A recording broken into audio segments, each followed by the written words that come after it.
Today we're going to talk about striking with rackets and paddles. When we talk about striking with rackets and rackets and paddles, it does require the coordination of accurate tossing and dropping the object to be contacted.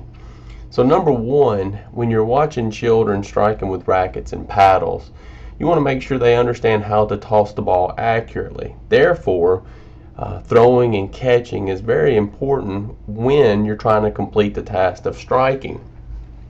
Visually tracking the object while traveling to an appropriate location will be number two. And then number three, contacting object while adjusting to weight and length of the implement. With beginning learners, the type of implement that you're using is so important.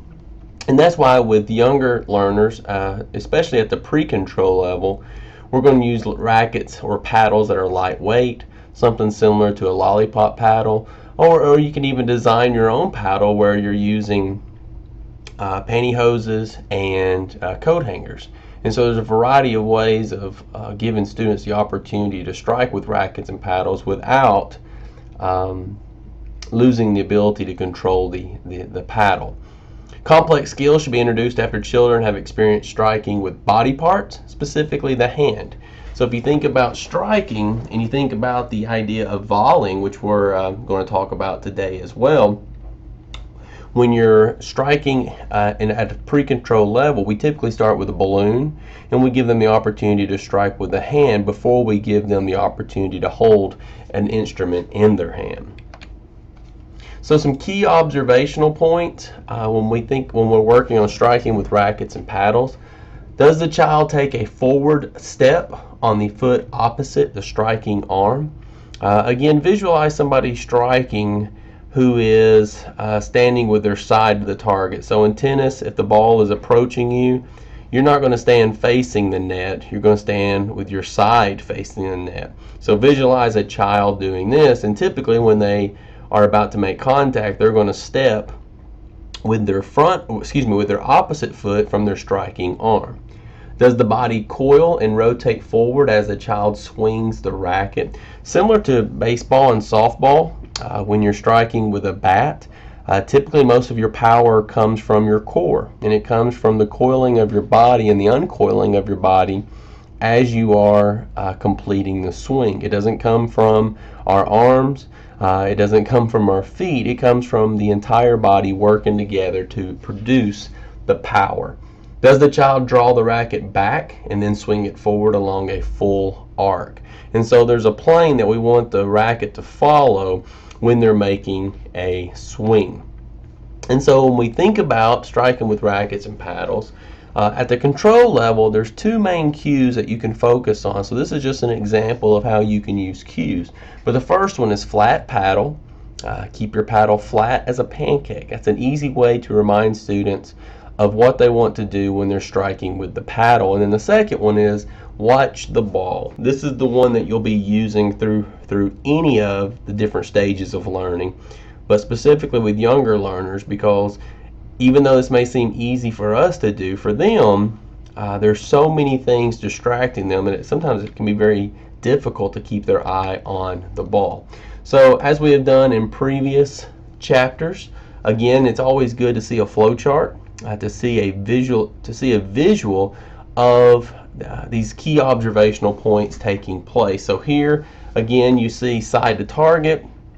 You see full body motion creating the power of the swing, and look at the following of the plane of the racket as the boy is swinging. He starts at a 10 o'clock position, down to 6 o'clock, and then up to 3, and all the way up to 12. So visualize a clock, and that sometimes can help them understand what type of swing they're going to make with their racket. You also want to make sure you emphasize the fact that a swing like this is done so that we can put topspin on the ball, especially in the game of tennis, because if we don't put topspin on the ball, it's going to travel a long distance, it's not going to land in bounds, and it's going to be very difficult to play the game. But again, that's for learners who are proficient.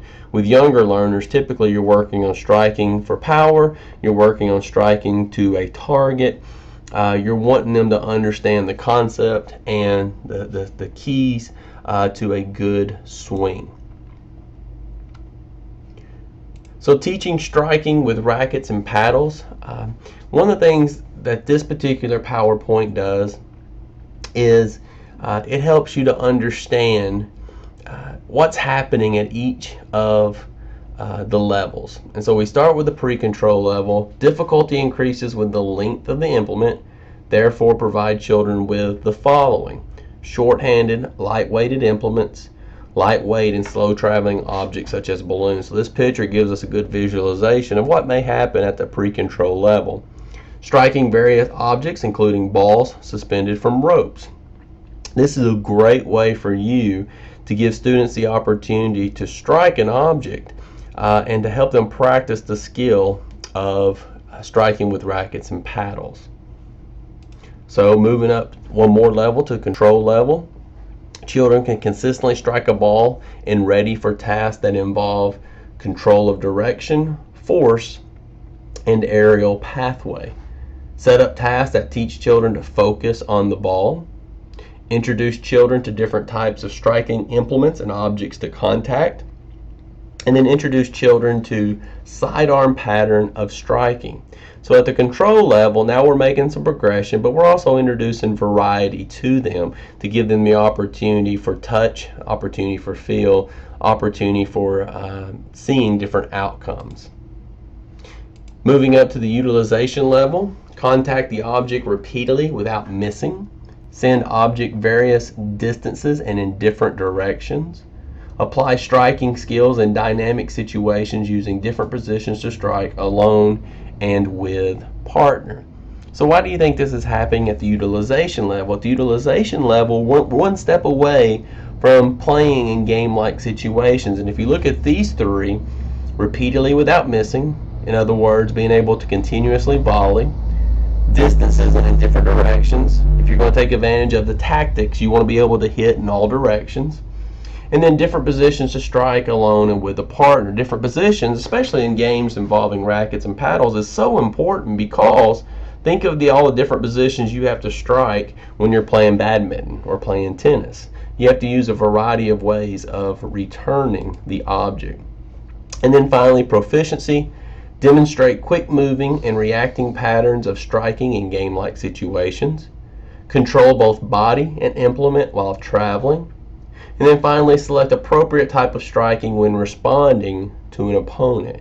So all of these are game-like situations. You see the progression as we went from pre-control all the way up to proficiency, with proficiency focusing on how a child can participate in a game situation. If a child is able to demonstrate quick moving and reacting patterns of striking, they're ready for a game-like situation.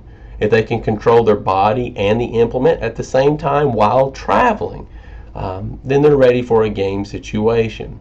And if they can select appropriate type of striking when responding to an opponent, they're taking advantage of the tactical awareness that's involved in the game. And so, not going to say much more on the different levels of learning, but when we look at the four levels, proficiency, utilization, control, and pre-control, as we just did, you'll notice the progression that takes place.